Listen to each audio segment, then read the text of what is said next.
Hello there, beautiful souls. I hope you guys are having a beautiful, great day.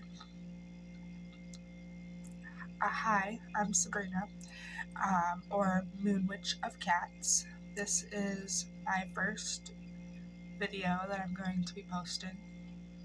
So, a little bit about who I am. I'm an empath witch, I would say. And I want to tell my story of how I became an empath and understanding my abilities. I mean, I've been an empath my whole life. I just now have understood my own path and my own spirituality. And I think that we are not bringing enough awareness around healing and around really becoming our authentic selves, because I can tell you my entire life, I have never been my authentic self. I've always been a version of whoever was around me or what was around me.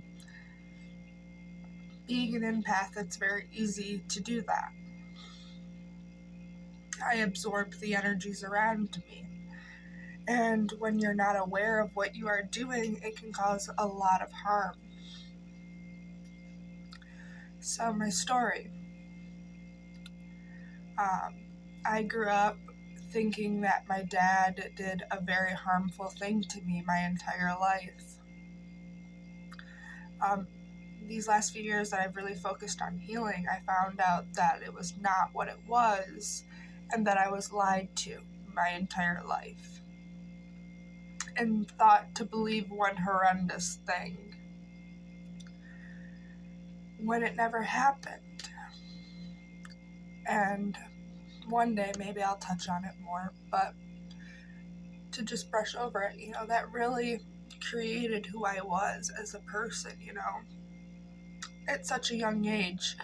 But I was an empath, and I had a daycare lady, and it did happen to her. So in my head, looking back at it now, I was absorbing her energy, and I guess it was just, that's how I could believe it for so long, but I realized it wasn't my energy. When I truly took the road of vulnerability and met my dad and talked to him and really got his side of the story, I was only 2 years old. I couldn't remember my entire childhood, and that bothered me so much. So I spent these last few years healing, truly putting my foot down and really looking at myself and examining what I'm doing that's wrong, because we can't run from our past. You have to face it eventually. And for me, I'm glad I faced it, because now I have a relationship with my father, and I see things for what they are, and I accept them for what they are. And being able to heal those mother and father wounds that I had really is what is healing me in general, because I have to heal my feminine and masculine energies within myself. I strive to become the best version of myself. I still don't know authentically who am I? Truly, I see myself as a healer. I see myself as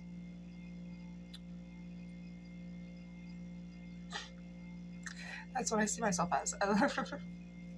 Everything I enjoy doing involves healing of some sort.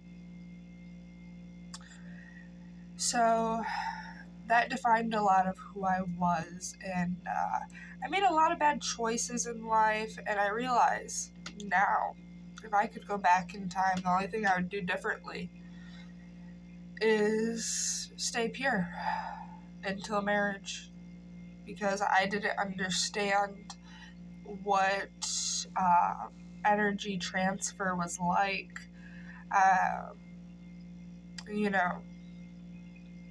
once you have cleansed your aura,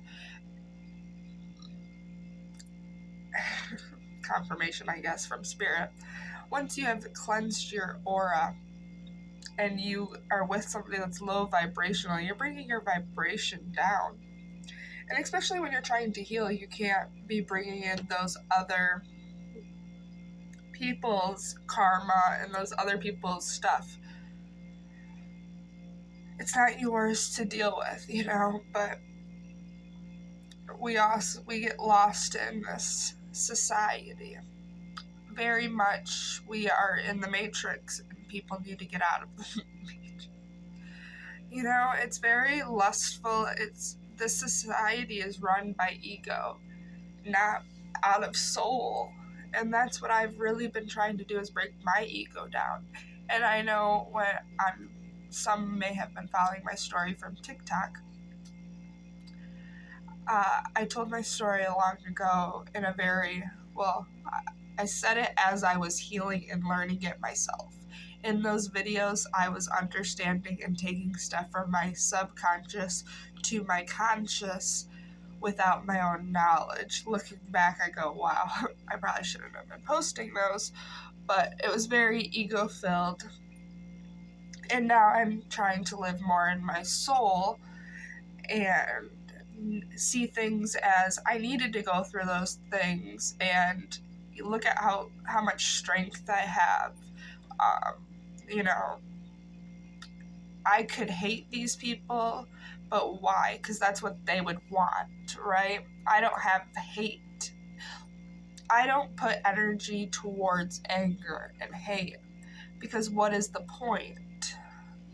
That's so low vibrational. The highest frequency there is love. If we all could have more love and compassion for each other, we could really make a difference in the world. But so what do I want to do on this platform? Why am I making this video, right? I thought I like longer videos.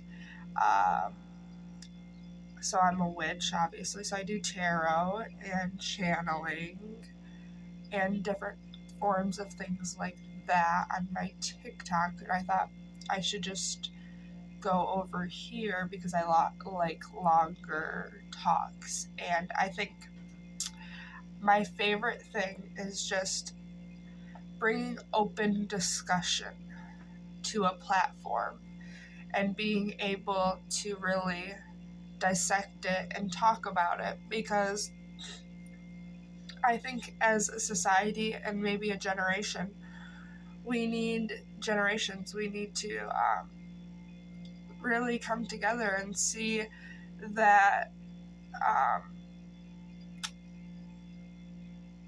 we need to make a difference for the world and for the next generations, because we're just leaving them up for failure if we don't step up and make a difference.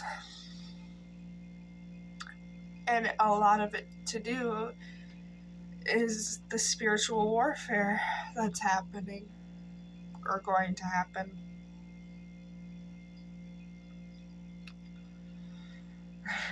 Yeah.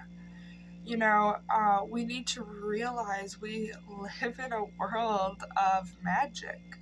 We truly do. We truly live in a world where you can manifest, but the thing is, so many people can't manifest. Somebody like me that had so much darkness around me, so much things that I had to clear out of my own way before I could even manifest, you know, but still could I see myself as truly blessed, because even in my hardest of times, I was always by myself, which I love that, because that shows me how much strength I have by myself. but I always was somehow financially okay. I might not have had the most money. I may have went hungry a few times, but